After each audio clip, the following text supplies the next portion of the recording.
Bonjour à tous, chers téléspectateurs. Une fois de plus, je vous propose de me rejoindre dans Remède Nati pour parler d'un nouveau trésor que nous offre la nature. Aujourd'hui, nous mettrons l'accent sur l'avocat, mais avant tout, décrivons l'arbre qui porte ce fruit. L'avocatier peut mesurer entre 2 et 10 mètres de hauteur. Il présente des branches étalées en pyramide et des feuilles coriaces et alternes.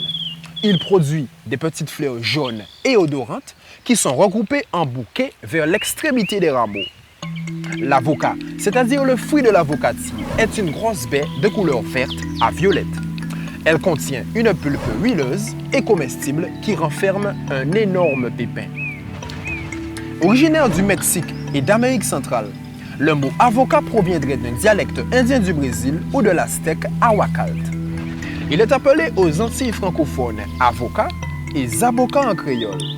Dans la Caraïbe anglophone, avocado, et dans la Caraïbe hispanophone, aguacate, parta ou palto.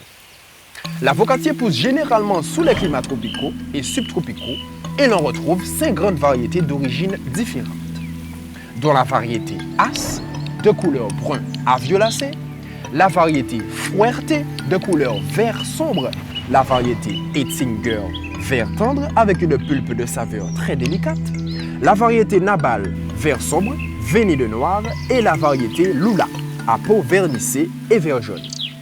Très apprécié dans notre alimentation, l'avocat possède une histoire riche que nous allons découvrir avec nos spécialistes. Puis, nous entendrons le docteur en pharmacie qui nous présentera ses vertus médicinales.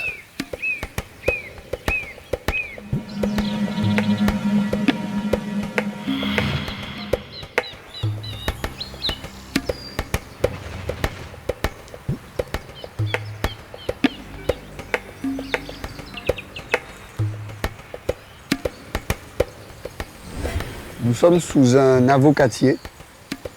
Avocatier, ancien en latin, Persea americana, de la famille des lauracées. Celui-ci fait une quinzaine de centimètres de diamètre à hauteur de poitrine, donc il est relativement jeune.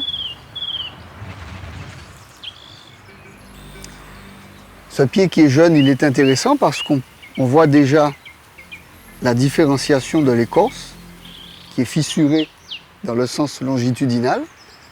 On voit déjà que cette écorce commence à être recouverte par différentes taches de couleur qui sont des lichens.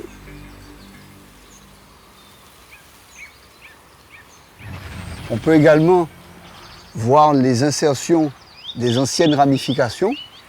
En voilà ici une où on voit l'écorce vivante, l'écorce déjà le liège déjà mort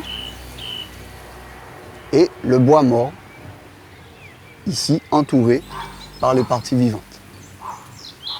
Et on voit également la prédominance de l'axe principal, vertical, par rapport aux branches qui sont d'un diamètre beaucoup plus faible et qui s'étalent plus ou moins en forme de pyramide.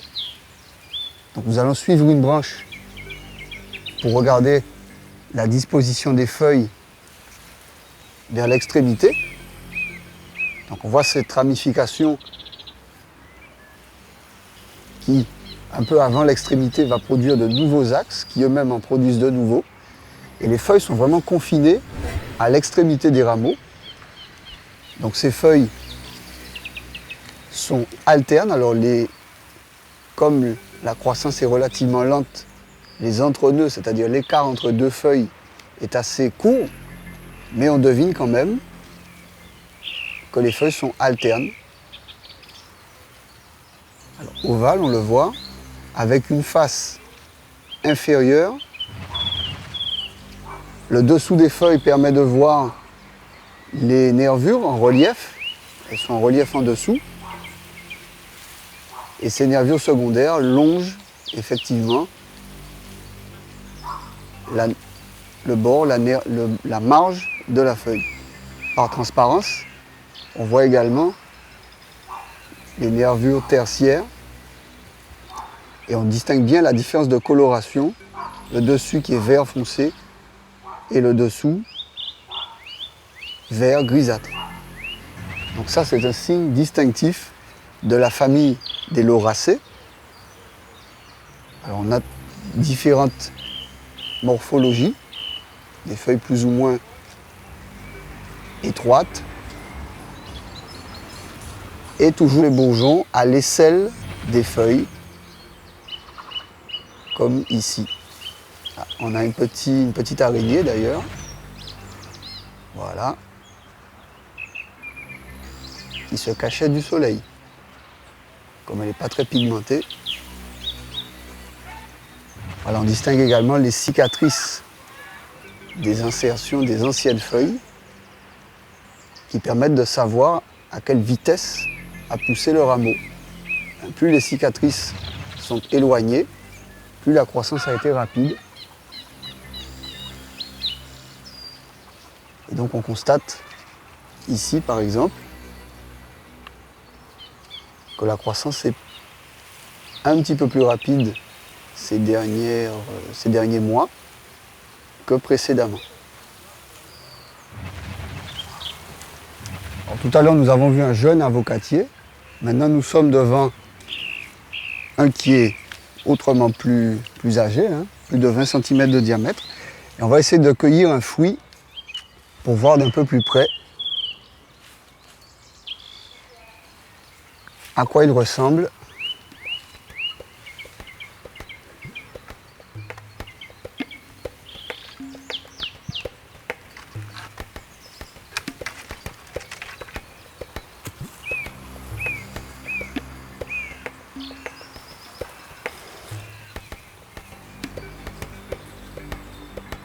Voilà un avocat, pas tout à fait encore mûr. On voit bien l'insertion, les vaisseaux qui permettaient de nourrir ce fruit.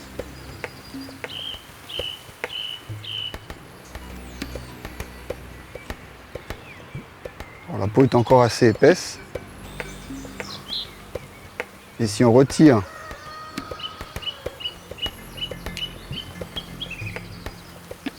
cette peau, on va voir en dessous la pulpe qui peut être de plusieurs couleurs.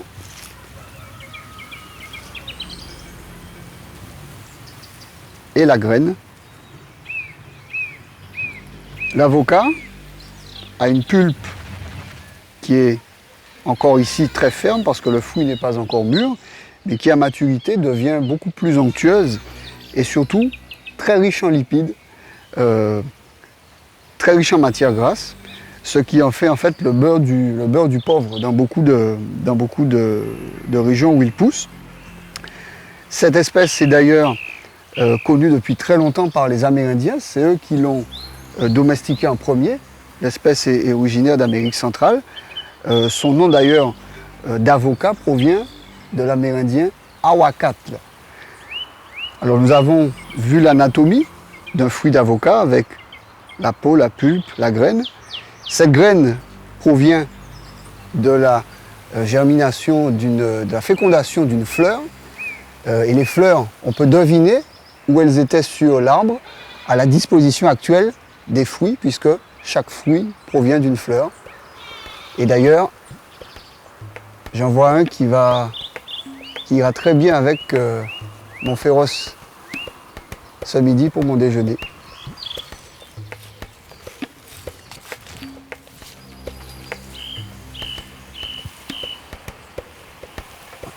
Voilà qui est bien.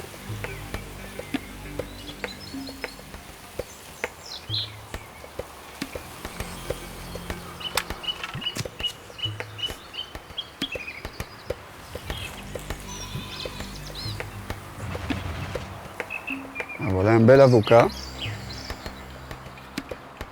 Il va agrémenter un prochain repas avec de la farine de manioc par exemple, ou des patates. Excellent.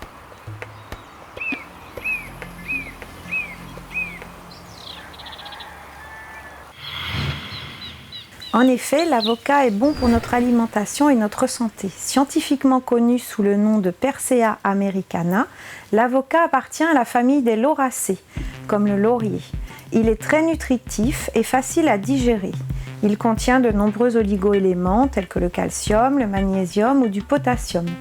L'avocat est riche en vitamines A, B, C, E et K. Il représente également une bonne source de fibres alimentaires et son index glycémique est de 10. L'avocat figure donc parmi les aliments à index glycémique faible et n'entraîne donc pas d'élévation importante du taux de sucre dans le sang après les repas. Précisons que l'avocat est considéré comme un alicament, c'est-à-dire que c'est un aliment et à la fois un médicament. C'est un aliment riche en matières grasses, mais ce sont de bons acides gras, dits monoinsaturés, qui entraînent moins de dépôts graisseux au niveau du cœur et des artères. Par ailleurs, les fibres alimentaires qu'il renferme préviennent la constipation. D'après la pharmacopée végétale, Caribéenne Tramil, les feuilles sont utilisées en décoction contre l'asthme, les bronchites, la toux et les infections urinaires au Guatemala, contre les flatulences en Martinique, contre la toux au Mexique et contre la fièvre à la Barbade. La décoction de la feuille ou du fruit est héménagogue et abortive en République dominicaine. L'application de feuilles fraîches par voie externe est également utilisée à la Barbade contre les maux de tête. L'avocat est aussi très utilisé en cosmétologie pour régénérer et réhydrater notre peau ou pour soigner nos cheveux. Bien que l'avocat soit bénéfique pour notre organisme, nous devons rester vigilants en le consommant car certaines utilisations peuvent constituer un risque pour des personnes fragiles ou suivant un traitement précis. La décoction de la feuille ou du fruit ne doit par exemple pas être consommée par les femmes enceintes du fait de son action abortive. Avocat. D'après la pharmacopée végétale caribéenne Tramil, l'usage de la feuille est recommandé contre l'aménorrhée, c'est-à-dire les règles absentes ou insuffisantes, l'asthme, la bronchite, les flatulences, l'infection urinaire et la toux. Voilà comment s'y prendre. Contre l'aménorrhée, l'asthme, la bronchite, les flatulences, l'infection urinaire et la toux, on prépare une décoction avec 20 g de feuilles hachées menues pour 1 litre d'eau, c'est-à-dire 4 tasses. On fait bouillir pendant 10 minutes dans un récipient couvert. Puis, on filtre, on laisse refroidir et on boit 1 tasse 3 à 4 fois par jour. Mais attention, ne pas employer chez des enfants de moins de 3 ans, ni chez des femmes allaitantes. Ne pas employer chez les femmes enceintes, car cela peut provoquer un avortement.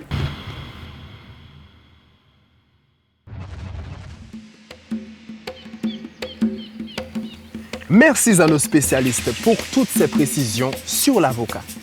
Je vous remercie, chers téléspectateurs, pour votre fidélité. On se retrouve dans le prochain numéro de Remède Nati et je compte sur vous pour être à l'heure et pour continuer de protéger l'or vert qui nous entoure. À la prochaine!